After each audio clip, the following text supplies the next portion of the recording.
était une fois un royaume, le royaume de l'Aube, dont les frontières semblaient tracées par la main d'un ange, un pays de collines douces et de clochers élancés. En ce temps-là, la vie n'était pas une course, mais une procession. À la tête du royaume siégeait un prince qui, chaque matin, s'agenouillait le premier sur le pavé de la chapelle, penchant sa couronne d'or vers le crucifix. Dans ce monde, chaque geste avait un sens. Chacun connaissait sa finalité. Tout commençait en Dieu, tout y retournait. Le laboureur, en traçant son sillon, ne voyait pas seulement la terre, mais un autel.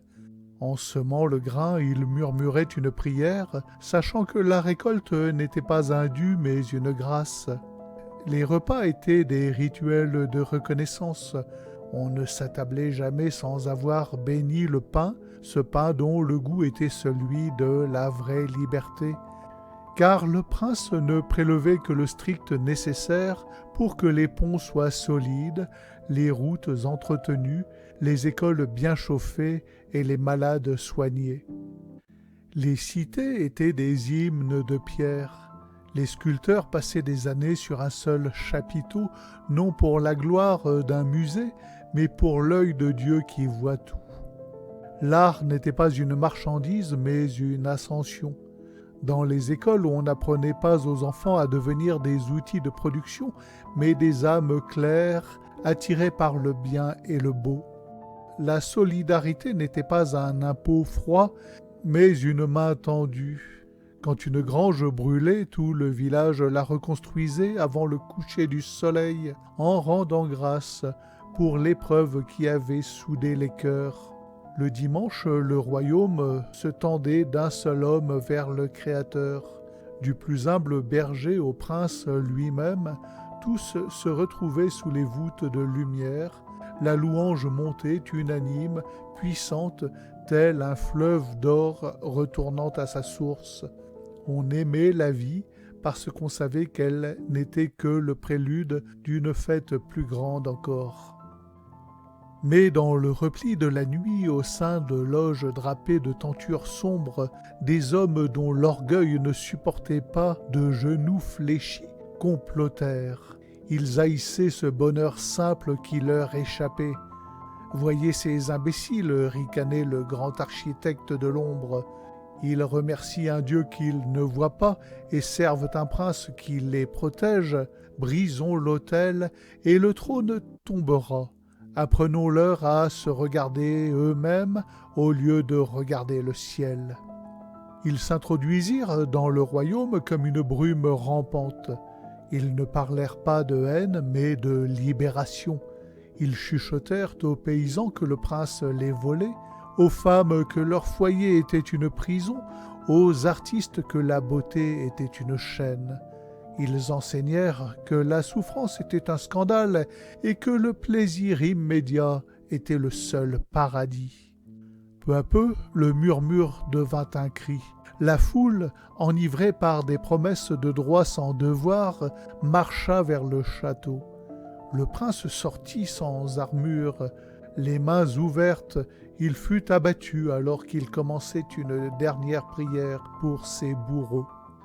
Alors la lumière se retira du royaume de l'aube. Les hommes des loges s'assirent sur les décombres, montèrent sur le trône et instaurèrent le règne de la grisaille. L'action des méchants fut méthodique. Il fallait transformer la louange en malédiction. On commença par décrocher les crucifix pour les remplacer par des horloges de pointage. Le travail perdit son âme.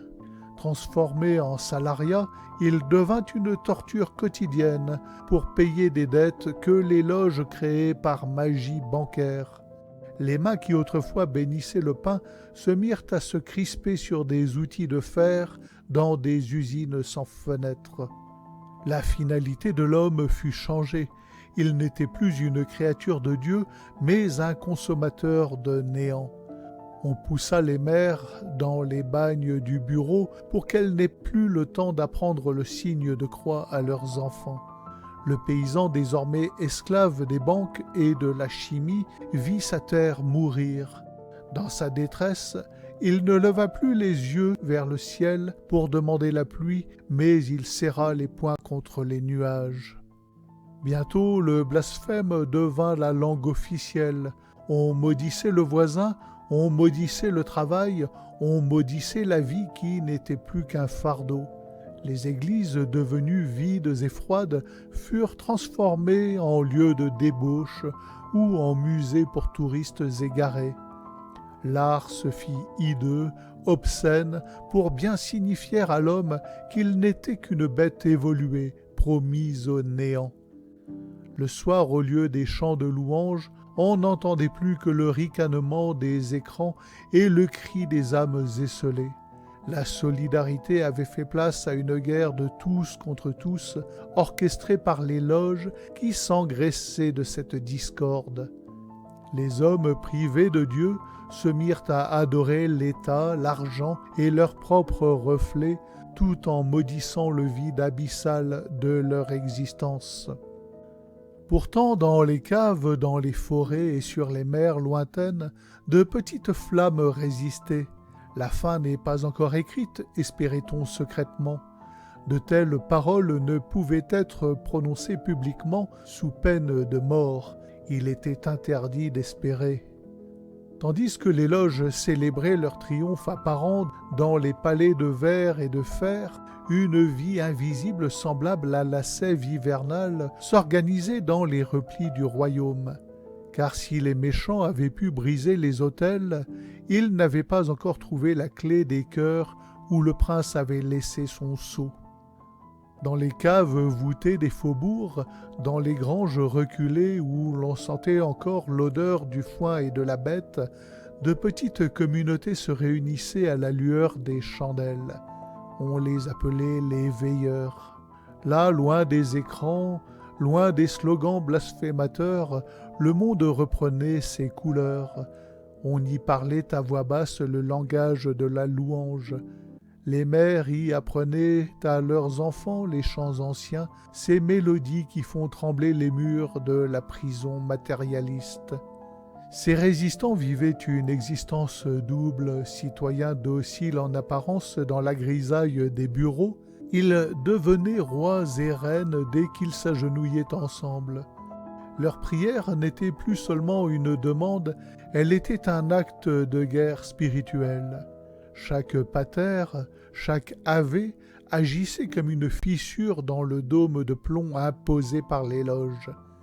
Ils cultivaient leur jardin secret, s'échangeaient des semences non empoisonnées et créaient à l'échelle d'un foyer ou d'un quartier la solidarité d'autrefois.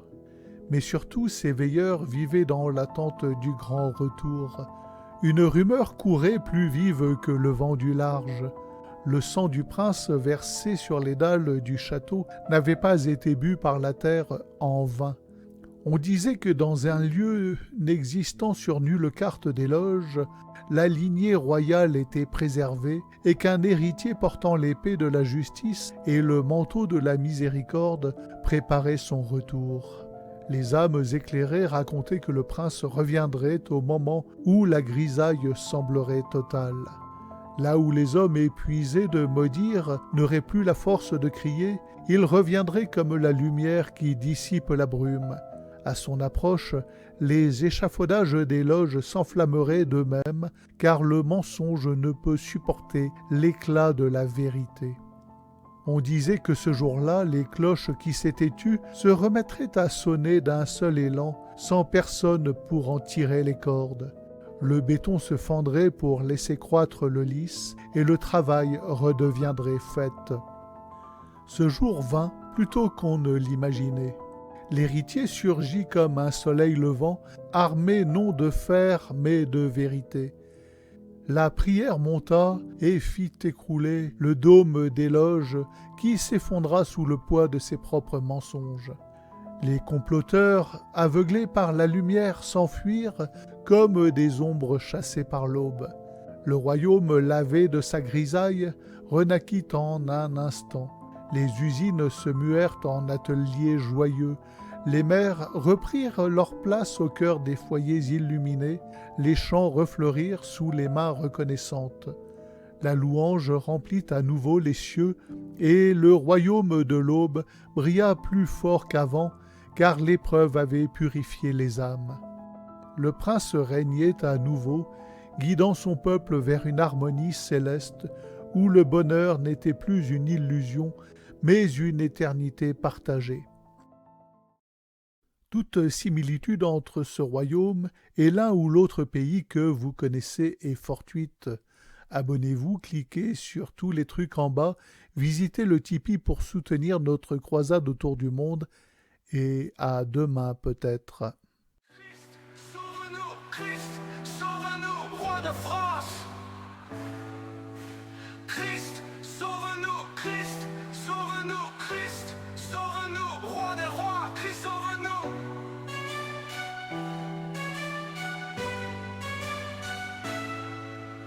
Christ, sauve-nous, Christ, sauve-nous, roi de France.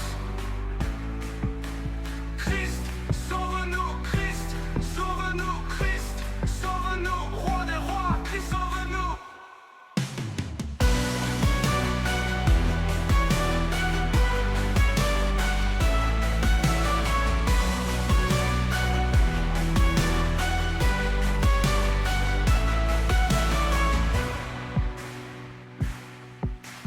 Christ, sauve-nous, Christ, sauve-nous, roi de France. Christ, sauve-nous, Christ, sauve-nous, Christ, sauve-nous, roi des rois, Christ, sauve-nous. Christ, sauve-nous, Christ, sauve-nous, roi de France. Christ, sauve-nous, Christ, sauve-nous, Christ, sauve-nous, roi des rois, Christ, sauve-nous. Christ, sauve-nous, Christ, sauve-nous, roi de France. Christ, sauve-nous, Christ, sauve-nous, Christ, sauve-nous, roi des rois, Christ, sauve-nous. Roi des rois, Christ, sauve-nous. Roi des rois, Christ, sauve-nous. Christ, sauve-nous, Christ, sauve-nous, roi des rois. Christ, sauve-nous.